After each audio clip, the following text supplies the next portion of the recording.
It was fear, honestly, fear becoming the normal story of a business owner at the end of their lives. They have to look back Mm. at what they've accomplished, personally and professionally. I was 28 years old. I was 4 years into my own business, and I knew a lot of subcontractors, a lot of competitors, and you hang out with these guys. And I didn't like the story that I saw. I saw Yeah. guys in their 60s, they were unhealthy. Mm. They were on their third or fourth marriage. They didn't have a great relationship with their kids, or if they did, it was very, very minor. And I came from a very family-centric background, and that scared me. And I saw myself repeating that behavior of long days at work, working weekends, being distracted when I was at home. And I thought there has to be a better way. So that's what started my journey of self-education and learning about running a business and how to do it better.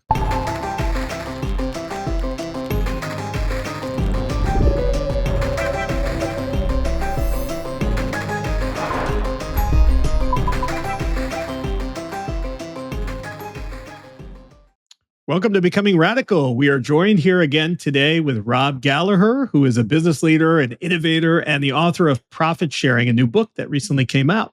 Rob, it's great to have you here. Thanks for taking the time. Yeah, thanks for having me on, Michael. Appreciate it. Absolutely. I was going to ask you as a starting point, what really inspired you?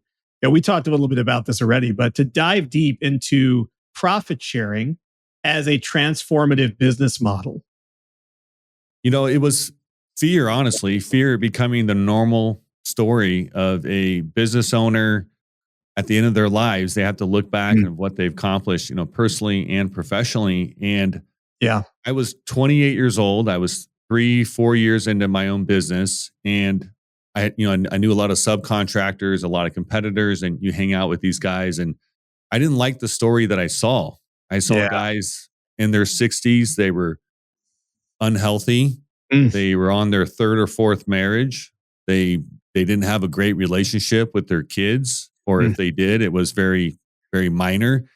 And I came from a very family-centric background, and that scared me. And I saw myself repeating that behavior of long days at work, working weekends, being distracted when I was at home. And I thought there has to be a better way. So that's what started my journey of self-education, of learning about running a business and how to do it better.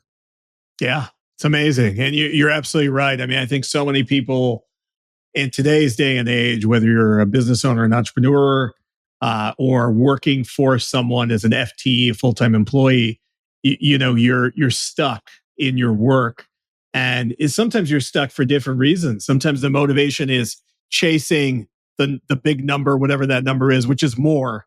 As in the new Wall Street movie back in the day, now many years ago, what's your number? He says more, right? It's not enough, or you're stuck in it because you need the money, you need to pay bills. But either way, it's destructive. For listeners today unfamiliar with this concept, how do you define profit sharing, in the modern workplace? What does that look like to you? Well, it's, every company is an organization, right?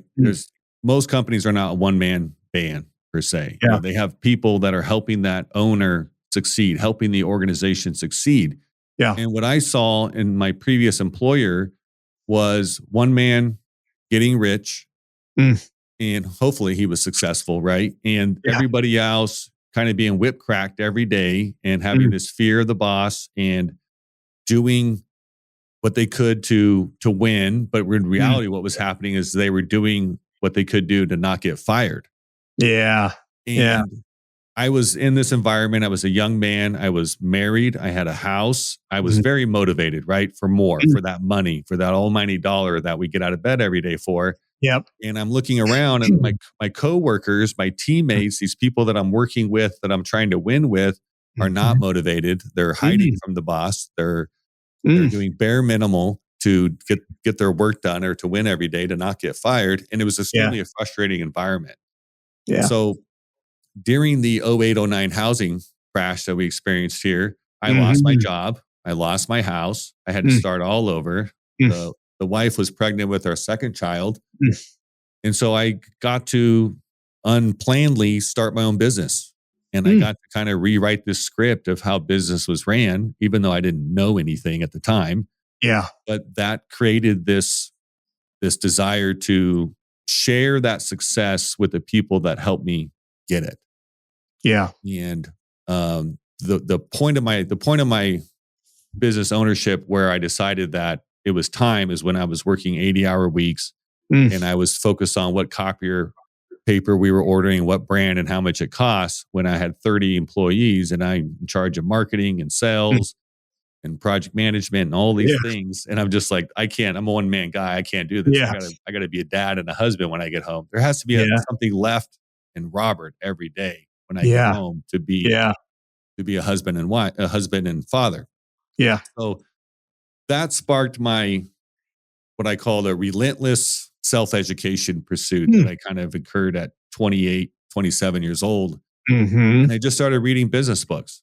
There's a lot of guys out there that have done this before, right? There's really nothing really new as far as leaving the cave every day, killing something and dragging it home, in That's the it. most basic Yeah. term. Yeah. That's it. And so that's when I learned about core values and KPIs and mission statements, all these basic business 101 stuff. I started implementing that in my business, that things got better. And then I stumbled across this idea of profit sharing. And it's a buzzword, right? You hear that word, people want to, if you're an employee, you want to know about it. So maybe you're going to make some more money from the company. If you're a business owner, it could be a scary word because you're like, man, I'm going to share the profits of everything that I'm doing. I feel like I'm doing this all myself sometimes. Yeah. So that's what sparked it. And the definition is simple. It's sharing the success of an organization to the people that are responsible for it. 100%. I love it. And I think it's really interesting. So on the other side of my life, I mentioned to you, we run a global branding and digital agency. As we are looking to actively grow that business, we've been in business for 15 years. As you bring in salespeople, biz dev people, partnership people, they are motivated by growth, right? Yep. So this is a very inherent idea, but they're not all receptive. Some have to pay the bills. They're like, we want a salary. We don't really care about the big win. Others are still hungry, especially out of country. Think the UK, Nigeria, Canada, other nations, other territories. They're very excited and very hungry for it. And I love to give it, 10%, 20%, 30%, because those numbers actualized on a bigger amount are a much larger amount back to you, and everybody is happy. So I think it is a wonderful principle to follow. What's interesting is applying it to people that aren't in sales or growth enabled roles. So that's a principle I'm not as familiar with. Now, in the agency world, they do this a lot, especially for growing agencies, because they want everybody to win as a unit, as a team. I think it's a really smart play. And I'd love to, ask you a few more questions around it. But what do you think the core mindset shift leaders really need to make in order to implement this idea of shared success? Because this goes back to kind of that idea of, we have the whole team, we want to implement profit sharing. What do leaders need to do to shift that mindset so they can be thinking differently to implement this process?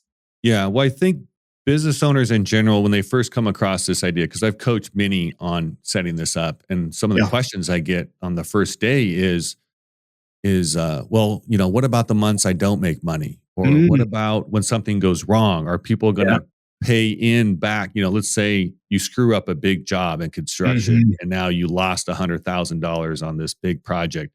Sure. Are they going to help take the pain away? and so there's a lot of concerns as a business owner. We have all the risk and all the reward. Right. And so them trying to shift that mindset of, well, how much more can you win if everybody had this mindset of, if the organization wins, I win. Yes. And there's a lot of metrics that I use that I've learned the hard way that are in the book about how to do that. And basically it's a monthly profit sharing, not a quarterly, which is what you hear in corporate America, right? Yep. For example, nobody walks around and says, my grocery bill is X amount per quarter. Right. My rent is X amount per quarter, or my cell phone bill, or whatever it is. Everything we do is monthly. Yeah. Great. If you can tie together a profit sharing program to their monthly financial needle and actually move that and give them metrics and give them the ability to do that. I had one company 3x its profit in about 6 months after implementing a profit sharing system. So the upside is tremendous. Yes. And then the owner has to get out of their own way of thinking that Yeah. Of course, mistakes are he has to pay for the mistakes, right? But Oh when you yeah. have a team that's motivated by the profit and the Mm. success, there's so many less mistakes made, right? Yep. And it's just bridging that gap between boss and employee Hmm. to become leader and team member. Yeah. And Yeah. so that's the biggest shift, I think. That makes a lot of sense. Can you walk us through a company you worked with that successfully implemented this idea of profit sharing and the impact it had? I mean, you loosely talked about it. The profit went up by you know 3x or 30% or whatever it was, right? But Right. any specific example that comes to mind where you recently worked with someone and they were in this industry and they did this and this is where they gained and it just kind of shed some light on that. Yeah. So there's a over the road trucking repair shop I work with in North Carolina. Okay. And he had one shop. I think he had 4 bays and he could Mm. only fit 6 trucks in his bay at one Mm. time. So I think he Okay. had like 4 techs, a service writer, Mhm. 1 salesperson. There was a Yeah. lady in the office and the owner, right? And Mhm. so he implements profit sharing. Mm. And when you have techs that are doing the job, right? You got to bid the job out for 4 hours of labor and Oh, yeah. $200 in parts, and then the tech's got to do the job in 4 hours. Mhm. Well, when there's profit sharing at the end of every month, that tech Mm. can figure out, okay, yes, this is a 4-hour job on the books, but I can do Yeah. it in 3. And then Mm. therefore I can do a whole nother oil change that Mm. day, which increases the revenue to the shop every single Yeah. day over a month long, right? Mm. So it goes from the techs to the service writer in this particular type business to like even the girl in the office who's paying all the expenses. Hey, Yeah. why are we buying, I don't know, this many rags? Yeah. We're buying 500 rags a month. Can we save rags and only buy 200 and Mm. reduce expenses? It's not always about the revenue and the sale. Right. What about your expenses? I think a lot of companies Huge. focus on what's coming in It's huge. and they lose sight of what's going out. And Absolutely. so by having a team on profit sharing, everybody's looking at everything and your team members will see every dollar as their dollar. It's Mm. a portion of their dollar that they're going to Yeah. get extra that month. And so that's like the magic sauce is when you have everyone motivated to win together. Yes. The teamwork increases, right? Yeah. Communication goes through the roof. Yeah. The common goals like, hey, okay, we have a problem. We were overbooked today. Mm. Can we get together for 10 minutes in the morning and Mm. divvy up these jobs to the right guys to get the best possible chance to get everything done today? Yeah. Because if they all win that day, their profit sharing check that month is bigger. Right. Where Yeah. a lot of I want to do this type job because I like it, right? That Yeah. goes out the window when they're working together for a profit sharing. That makes total sense. Really interesting concept. We often do think about revenue as the marker for growth, and you need it. Absolutely. Without revenue, it For gets sure. difficult to do anything. But the flip side is when you're generating revenue and you're spending as much as you're making, that becomes a big problem because then profitability on P&L side or profit sharing becomes harder to manifest. So you're absolutely right. I think people do need to spend a lot more attention to what's going out and what's coming in, but what's going out is really important. I think Yeah. it's often underlooked. Yeah. I, Uh, I you have a car wash too. know, And in the car wash world, you go to these conferences with a bunch of car wash owners. yeah. There's a lot of talk about I wash 1,000 cars a day, or I Mm, wash 1,500 cars every weekend. They're boasting about the number of cars they're washing, volume. Yeah. volume, right? Because it's Yeah. an ego thing. And then Yeah. when I got into business in 2018, my question was, well, how much money did you make that day, Mm, right? yeah. And so you wash 1,000 cars a day, you're beating up your equipment. You're wearing your team members Yeah. out. Maybe if you raise your price and you Mm, wash 800 cars a day, you have a exactly. happier team, your equipment's better maintained, and Yeah. you actually made more money. Who cares Yeah. about how many cars you wash? How much dollars did you make and how much did you profit share that month? Doesn't matter. It doesn't matter. You're absolutely right. It's so true. And on the flip side too, we have a lot of people on here talking about customer experience. We talked about this in the beginning before we recorded.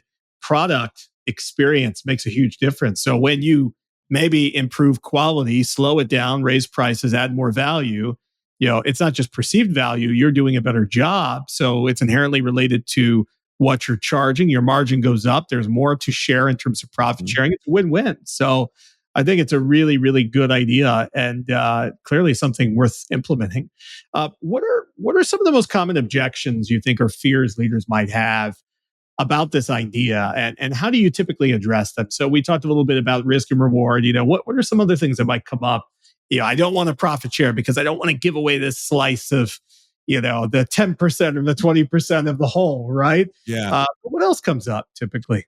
I think a lot of business owners, especially bootstrappers, guys that started from the bottom, a Yep. one-man band, and then all of a sudden they're looking around one day and they got 10 people underneath them, and let's say they're painting houses, right? Or whatever they're doing. Sure. And they just think that everything that they earned is theirs. Mm. And I don't disagree with that.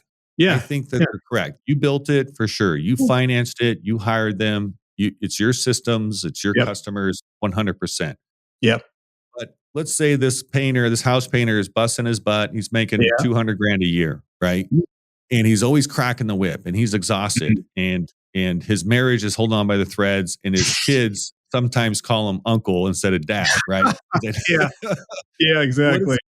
So what are you really winning? What are you really making in life? And Yeah. then what if you could take those 10 people underneath you and motivate the decision makers to where you didn't have to order every gallon of paint, or you didn't have to schedule everything with every customer and be the forefront face man of the team? Exactly. What more would you get back time wise and financial? Would you make more? And so when that comes up, they feel like everything is owed to them, and they're not wrong. My question is to them is, well, how much more are you leaving on the table? And I think for business owners, that's a pain point because we never really know, right? You bid a job sometimes, say it's $8,500. The next competitor was at 12 grand, and you just left $3,500 on the table because, for whatever reason. So that's a fear. And I think profit sharing eliminates that gap where you have the whip cracker and the team members that want to win. One of the huge benefits that I would tell to business owners that I didn't even know was going to happen. This happened to me. I had a personal experience with this. Yeah. Was as a business owner, you feel alone, right? You're the man at the top. They're constantly asking you for things, asking you for raises. It feels like a war every day sometimes. Yes, it does. When my profit sharing started clicking, it felt like we were going to a war, shoulder by shoulder together towards the common goal. And I felt like I had trusted advisors of really smart people. Because you have smart people on your team. They have different ways of thinking, different experiences. Maybe they read a book you didn't read, or they went to a class you didn't do. And you can pull from that if you all have a common goal of profit sharing. Yeah. Yeah. No, it makes total sense. I mean, I think that having that unification is key. If you're the smartest person in the room, you're the wrong room, right? You got to get out of that room. Get out of there. Exactly. You need to know what you know and lean into that, I believe. I'm a big fan of improve your strengths, manage your weaknesses, but I think a lot of people can come in and add tremendous value where you can't. And that's where you thrive with that team. And if you bring back that profit into that ecosystem, you can all be better for it. And your total revenue will go up alongside profit that's shared. So it's a great concept. Yeah. Yeah. Cool. You said something earlier, Michael, about transforming leadership's minds and getting into the profit sharing thing. I wanted to add in, an example in my plumbing company. I have a general manager. There's estimators, project managers. There's a superintendent that manages the guys in the field, and they're all on profit sharing. But we also have the dispatcher on profit sharing. And in the book, I talk about creating the group of DMs, the decision makers in your organization that actually make decisions every day that can make you money or lose you money. And that's not always a leadership position, right? These are people could be answering the call, the way they answer that phone call, and that first impression with the customer could be a sell or we're never talking to these guys again, right? 100%. So it's not always leadership. It's the people we call decision makers that make small decisions every day by being aware and alert and well-trained and motivated that affect profit sharing the most, that's who we put into a profit sharing program. Yeah, it makes total sense. Do you feel like profit sharing is only viable? This is for our listeners, for our audience, for large companies, or can small businesses really adopt it as well? I have a flower shop owner with 3 team members that does it. Good, And good. his, flower shops, like a car wash, are seasonal. Yep. And one of the things that he noticed right off the bat was that his lows are less low, right? Mm, So he still doesn't make money in a month that, I don't know the flower business, but I can't remember what he was yeah, telling me. But yeah. like you do well in May, Mother's Day, Oh, and you yeah. do well in Christmas time, right? Flower shops, you do well on Valentine's Day. So let's say like August, no one's buying flowers. So he would break even typically in August or lose money in August. But Mm, now he's breaking even or actually making a couple $1,000 a month because everyone on this team is thinking outside the box to sell right. flowers in the slow time. Maybe there's more discounts, maybe a couple Yeah, coupons, just to keep exactly. the revenue up. And the cool thing about him is he is not bringing these ideas to the table. The team is bringing these ideas to him to Mm. keep profits up. And he's like, yeah, that's a great idea. Let's do that. Yeah, yeah, that's great.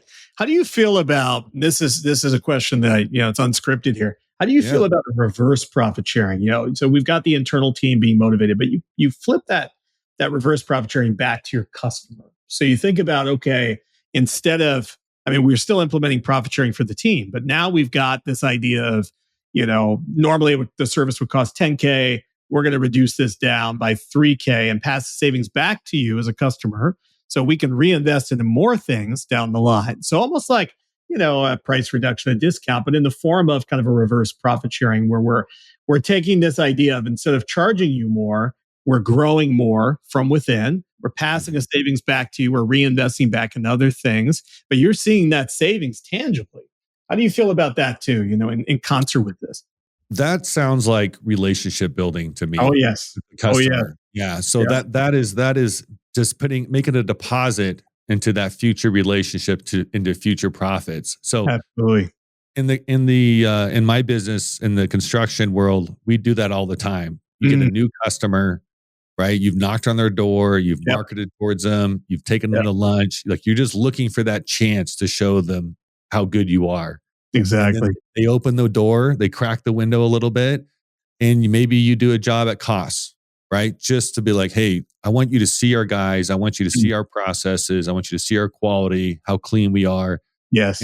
And basically you gave a discount on that work just to show them who you are. It's a handshake and eye contact for the first transaction. Yep. Exactly. 100%. Have you seen these profit sharing models reduce turnover, improve recruitment? How have you seen that in the form of retention for employees, contractors, vendors if they're intimately involved in the business, Yeah. any of those things? So the first thing I would say to business owners is Yeah. you still need to pay a competitive wage. Yes. You don't Yeah. want your dispatcher to go down the street to the next plumbing company for $2 more an hour, right? So Sure. you're Yeah. still paying at the top of the market, Yep. and profit sharing is it's extra. I hate using the word bonus because then people think it's this random number Yeah. that we get from our bosses once a year or every quarter. Right. But Sure. it's you get this bonus of profit sharing to where, and I talk about this in my book, you should aim towards a 10 to 15% increase in salary, depending on position Mhm. and tenure and some other things. But Yeah. so if you have someone making 100 grand a year at the top of their market, they can't go get a job somewhere else making 110, Yep. but they can help you win and make 110 through profit sharing through your company. Yes. So it does reduce turnover. It increases loyalty. Yeah. I've had my bookkeeper sell jobs to her friends, and like she's talking to the AR person of another company, and so and so's grandma needs Yep. got a clogged sink, and we can handle that. Like they're Yep. motivated too by this stuff. Yeah. So it kind of turns everybody into a spokesperson for the company in a good way. It's amazing. Yeah, I agree 100%. What are a few practical steps, talking about practicality? What are a few practical steps a company could take if they want to explore profit sharing idea, but they don't know where to begin? They're like, okay, well, how do I get started with this today? What's an easy way or practical steps to make that happen? Yeah, that was me in 2014. So Yeah. When I stumbled across this idea of profit sharing as a young business owner, it was fascinating to me. And I Googled and listened to every podcast talking about it, read every book that mentioned the words in it. And all I Yep. got was a bunch of theory. Mm-hmm. So I've actually spent the last 11 years. It took 3 years to figure it out. It was a massive Wow. failure the first 3 years. But I Yep. didn't give up. In 2018, we figured it out and experienced massive growth, right? Amazing. When you have 50 people thinking, acting, and caring like a business owner, it is Yeah. incredible what your team will do. Oh, yes. Yeah. So some nuts and bolts. This is great because your listeners can walk away with this today. So Great. the first thing they must do is profit sharing has to be a monthly program. Nobody thinks about their first quarter bonus Yep. until the end of March. Mm-hmm. In January and February, if you're bonusing out for those months at the end of the first quarter, Yeah. your team members are not thinking about it. It's too far away. Right. It's a maybe. Yep. It doesn't change their monthly financial needle. So Yeah. everybody has bills. They have their rent, their groceries, their car, whatever they got going on. I look at that as a gas gauge, right? There's that needle on there that fills up when you get paid and then it drains out. Yeah. Hopefully it doesn't go empty before you get paid again. You hope so. Yeah, that's right. Yeah, you hope so. Yeah. So the monthly profit sharing actually puts a deposit into that tank and helps their financial needle. So that's how you connect your team members' daily activities, is because you're affecting that month's needle. Yep. This is why Christmas bonuses are a waste of money for the company. Yeah. It's a great Christmas party and everybody's happy for a week, but you didn't do anything for the other 11 and a half months out of the year. Yeah, exactly. Yeah. And so that's the first thing. It must be monthly. Number two, another mistake that I made and learned the hard way was it has to be a substantial enough money to actually change that needle. Yes. I remember when I first started profit sharing, it was a percentage base. It was based on a quarter. We had a bad quarter, not a bad quarter, but we just didn't make a lot of money. Sure. And someone got a profit sharing check for like $550 for 3 months. And they didn't give the money back, but they complained. And it was just like, oh, cool. Thanks, boss. But it didn't change their thought process. It didn't change their motivation. It didn't change their life. Yeah. And so we set a minimal of $1,000 a month for a profit sharing check. Okay. Depending on where you live, not where we live, Michael, but depending on where you live in the country, that could be your rent for a one-bedroom apartment somewhere. Absolutely. It could be half your grocery budget, right? It could be a nice car payment. So it actually changes your monthly needle of what's going on. So when you do that, business owners, listen, when you change someone's monthly financial needle, you're going to change their daily activities. Yep. And what you'll see is like an estimator, for example, in construction, they spend a lot of time in the car every day. Oh, yeah. And instead of listening to the radio, zoning out, they're listening to podcasts about sales or project management or what's next in the industry. They're self-educating themselves so that they're the best person they can be when they show up to that job site. And every day they're becoming a little bit better, a little bit more educated in their field. Yeah, 100%. Little things great. Like that. Yeah. Yeah, those are really, really good steps that a company can take and an owner and operator, a team could take to really think about this from day one. Really, really valuable. What about tools, frameworks, software to implement this easier? Anything you could recommend to take what you're talking about with the idea of profit sharing and to put it to work? What can I use to bring that to life? Well, tracking, I mean, so it's a good question. I'm not a big software guy, Michael. I know you are, and I'm a toilet fixer and a builder and a car washer guy. It's okay. But, we actually use just a Google Sheets to track. We have the formulas in there for profit sharing when we're doing the numbers every month. Yep. But there's 3 things that you need before you can consider profit sharing, and this kind of answers your question. Is number 1, you need to have a business that operates and makes a profit. Right? Yes. So if you're losing money every month, don't implement profit sharing. You're wasting your time. Yes. Number 2 is you need accurate accounting. And I think this is where the software and the technology becomes most valuable. Yes. Probably half of the business owners that come to me do not have accurate accounting. I ask them, hey, what is it? July right now. How much money did you make in February? Oh, well, I got to go back and take I this don't even know. spreadsheet. They don't even know. They got to sit down for 2 hours to come up with a number that they're not even 100% sure about, right? That's So right.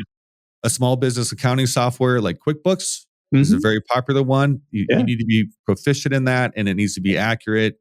Yep. And maybe you don't even do it yourself or in-house. There's third-party companies out there that do this stuff for you, blah, blah, blah, blah.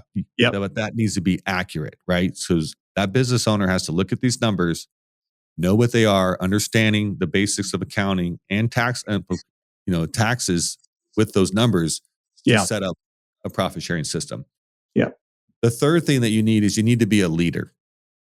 You have to be trustworthy. You have to display traits like integrity and accountability so that when you speak to your team about profit sharing, they are trusting what the numbers that you're saying. And I go into a little bit about this book. Not everybody needs to see your P&L, right? Yeah. This goes down another rabbit hole of if your team is educated enough to understand what that is. Yes. Most people look at the revenue number and they look at the net profit number and they think you just put that in your savings account, right? That's right. Yeah. That's what they think. So you got to be careful with that. I Mhm. think I'm 120 employees. I think there's 7 people that see it.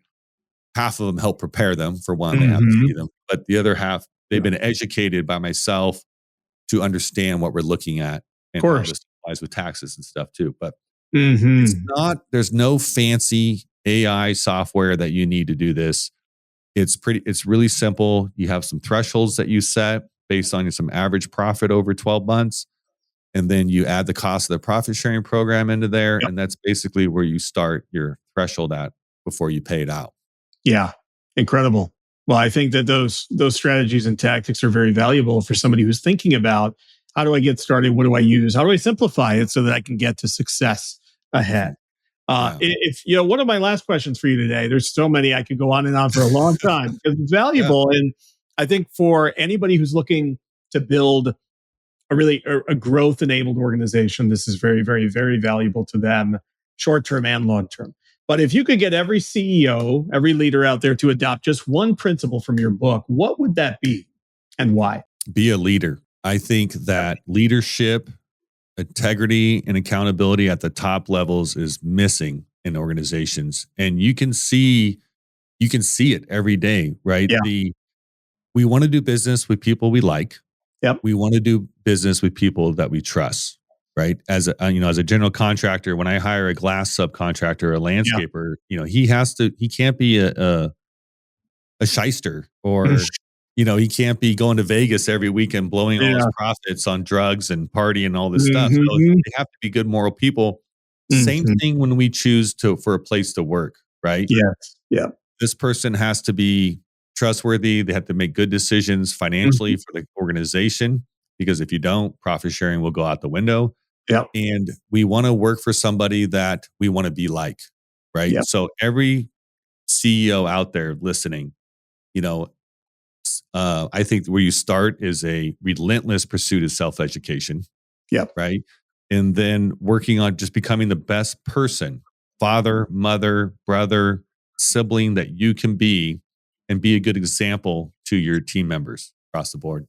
Yeah, it's a great answer. I mean, I think pursuing the best version of you, the greatest version of you, and how that can become the greatest impressionable moment in time for somebody who's looking at you from the outside in. It's huge, and effective leadership is really, like you said, self-reflection and then a lot of action so that people can look at you and say, wow, I see the benefit and the value of working with them, and I admire them, and I trust them, just as you said. So great takeaways here. It's been a privilege to have you on today. Where can everybody find you, follow you, work with you, learn from you? Where are the best places to locate you right now?